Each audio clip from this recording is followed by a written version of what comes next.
Hello viewers, একটি breaking news নিয়ে এসেছি সবার জন্য, সবার আকর্ষণের জায়গা এটি। আগামীতে কে হবেন বাংলাদেশের প্রধানমন্ত্রী? আমাদের যে বর্তমান অন্তর্বর্তী সরকার আছেন তিনি কি বৈধ নাকি অবৈধ?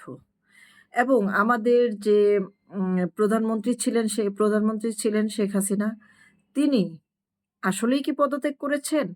না পদত্যাগ জোর করে করানো হয়েছে? নাকি পদত্যাগের কোনো প্রমাণ নেই? নাকি উনাকে জোর করে তাড়িয়ে দেওয়া হয়েছে কিন্তু কোনো পদত্যাগ নেওয়া হয়নি? এই বিষয়টি নিয়ে আমাদের প্রত্যেকের মনে অসংখ্য প্রশ্ন চাড়া দিয়ে উঠেছে। এরই মধ্যে আমরা বিশেষ করে দেখতে পাচ্ছি যে ফেসবুক সোশ্যাল মিডিয়াতে এমন একটি নিউজ প্রচার হচ্ছে বা ব্যক্তিগতভাবেই প্রচার হচ্ছে বলবো।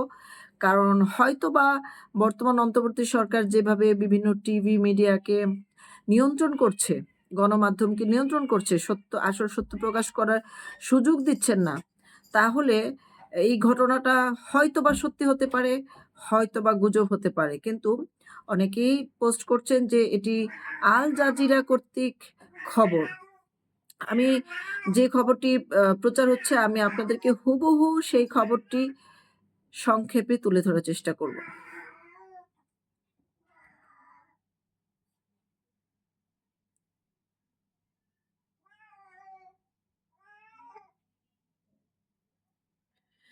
প্রত্যেকেই তথ্য উপস্থাপন করছেন যে আল জাজিরার ব্রেকিং নিউজ। এখন আল জাজিরা যদি করে থাকেন, ইংরেজিতে করেছেন হয়তো তারা অনুবাদ করেছে। আপনারা সেটা যাচাই করে নিতে পারেন। আমি হুবহু তুলে ধরছি। জাতিসংঘের সাধারণ পরিষদে আবেদনের পর প্রধানমন্ত্রী শেখ হাসিনার পদত্যাগপত্রে সত্যতা খুঁজে পায়নি মার্কিন গোয়েন্দা সংস্থা। আজ এই তথ্য নিশ্চিত করেছেন হোয়াইট হাউস। আইন অনুযায়ী এখনো বাংলাদেশের প্রধানমন্ত্রী শেখ হাসিনা। তিনি পদত্যাগ করেননি। আজ বাংলাদেশ সময় রাত 11 ঘটিকায় আনুষ্ঠানিকভাবে আমেরিকার হোয়াইট হাউস থেকে এই তথ্য জানানো হবে। জাতিসংঘ থেকে 7 দিনের মধ্যে পদত্যাগ জমা চেয়েছেন। না দিতে পারলে সেনাবাহিনীর উপর নিষেধাজ্ঞা আরোপ করবে। ভারত, রাশিয়া, চীন জাতিসংঘকে সব ঠিক করতে বলেছে।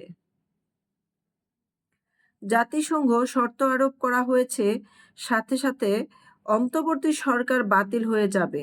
তখন সেনাপ্রধান ক্ষমতা নিয়ে শেখ হাসিনাকে দেশে এনে ক্ষমতা বুঝিয়ে দিবেন। সূত্র আল জাজিরা।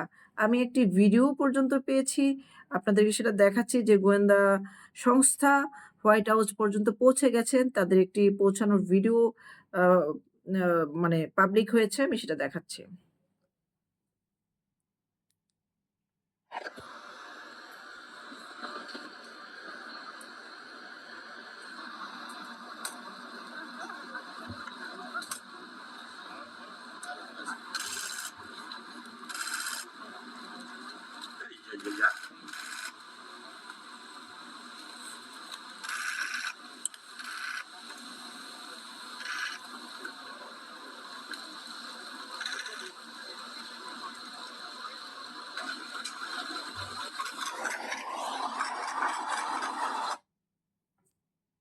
যেহেতু বাংলাদেশের বর্তমান বিষয়টি খুবই একটি হট টপিক, সেহেতু সাংবাদিকরা ওই জায়গায় বাঙালি যারা সাংবাদিক, বিদেশি, দেশি-বিদেশি প্রত্যেকে এই খবরটার জন্য অনেক আকাঙ্ক্ষা নিয়ে অপেক্ষা করছেন। এবং আমরা দেখতে পাচ্ছি এই যে গোয়েন্দা বিভাগ নেমে হ্যান্ডশেক করে ওরা একসাথে গাড়ি থেকে নেমে ভিতরে ঢুকছেন হোয়াইট হাউসে। যদি এটা সত্যি হয়ে থাকে তাহলে সামনে আমরা হয়তোবা ভয়ংকর সুন্দর কিছু দেখতে পারবো বা ভয়ংকর কোনো বিপদ দেখতে পারবো। তো আশা করব আমার এই তথ্যটি আপনারা যাচাই করে আমাকে জানাবেন আসলে কতটুকু সত্যি। ধন্যবাদ ভিডিওটি দেখার জন্য। ভিডিওটি শেয়ার করে দিবেন।